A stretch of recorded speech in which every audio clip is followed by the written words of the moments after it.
What's going on, guys? It's your boy H-Dog back here with another video. If you're brand new to the channel, go ahead and subscribe to stay updated on the latest gaming news and live streams that I do. And with that out the way, let's go ahead and get into today's video.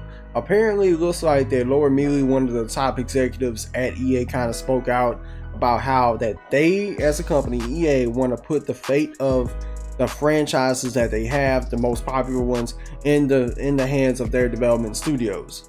She cited like franchises like Command & Conquer, Battlefield, Battlefront, Titanfall, Apex, Dragon Age, Mass Effect, but she did not even remotely say anything about Need for Speed or Criterion or Ghost Games, but I'll get into that later. But she kind of said that they want to put the fate of those existing franchises in the hands of their development studios, which is fine. Like if it's like pertaining to studios like Respawn, who's been killing it. A lot of people like Apex. They killed it with Star Wars Jedi Fallen Order. They had a really good game in Titanfall 2, which I hopefully one day they'll come out with Titanfall 3. Now, if they're referring to a studio like that, then cool. Like they're arguably their best studio. As far as DICE goes, they had that infamous Battlefront 2 debacle. We don't need to get into that. But that was mostly on EA's part, not necessarily DICE's. And then the whole thing with Battlefield 1, if you don't like women in the game, don't buy it. And Battlefield 5, I just didn't care for it. Hopefully they'll turn things around with Battlefield 6. And if what I'm hearing about the game is supposed to be like Modern Warfare, like Return to Form, then I'm cool with that.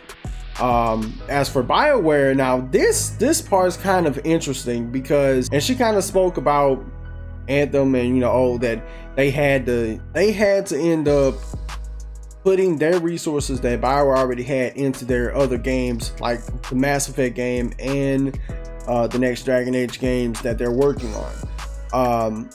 But it's kind of funny or weird that she would say that. And earlier this month, the EA executives had a meeting discussing the fate of Anthem.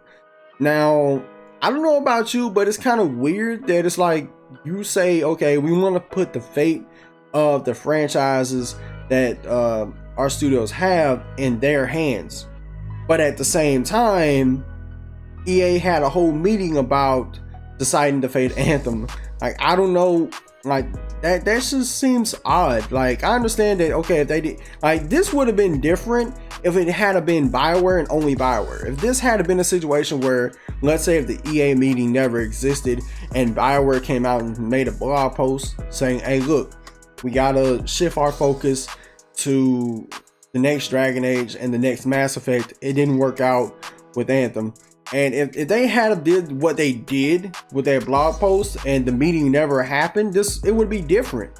But the fact that they had a meeting, that the EA executives had a meeting deciding the fate of Anthem, and then just find out yesterday, oh, they decided to axe it. They decided to pull the plug on it. It's like, that don't necessarily sound like a decision that was left up to BioWare, now was it?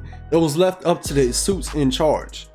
And it was kind of odd also that she did not mention Ghost Games. Now granted, I think the closure of Ghost Games was way before she even came here. I think she's only been here at EA as an executive for like 3 months. Correct me if I'm wrong. But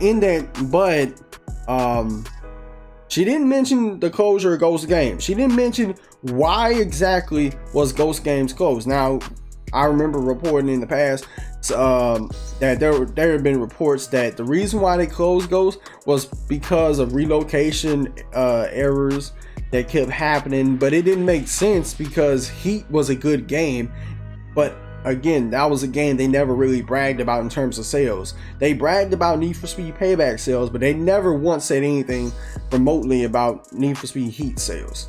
But I digress. As I said, they didn't mention Need for Speed. They didn't mention Criterion at all. Not even a hint at them, which is kind of weird considering that this is the year when they're going to announce the next Need for Speed. But I digress. Like, it's just something that we know factually that if the next Mass Effect don't deliver, the next Dragon Age don't deliver, what's EA going to do? They're going to pull the plug. And as far as Criterion goes, this is really their second chance and possibly their last chance with Need for Speed, because their first chance was so bad that even though it was their first time making a Need for Speed game with Most Wanted 2012, it was the worst Need for Speed game I ever played, and it was historically bad. Historically bad game, so bad to where Criterion almost got closed down, and Criterion pretty much ended up getting shrunk down to nothing more than a support studio. And I wouldn't be surprised if the same thing happened if this next Need for Speed, if the next gen Need for Speed doesn't live up to par. And just in case if you guys want to read the full article, the link will be in the description box below, as well as a link to my latest video and a link to my Twitter at HDogGaming, all one word. If you enjoyed today's video, make sure you hit the like button, subscribe if you're new, and tap the notification bell to stay updated on the latest gaming news and live streams that I do. And with that being said, it's been your boy HDog, and I'm out. Peace.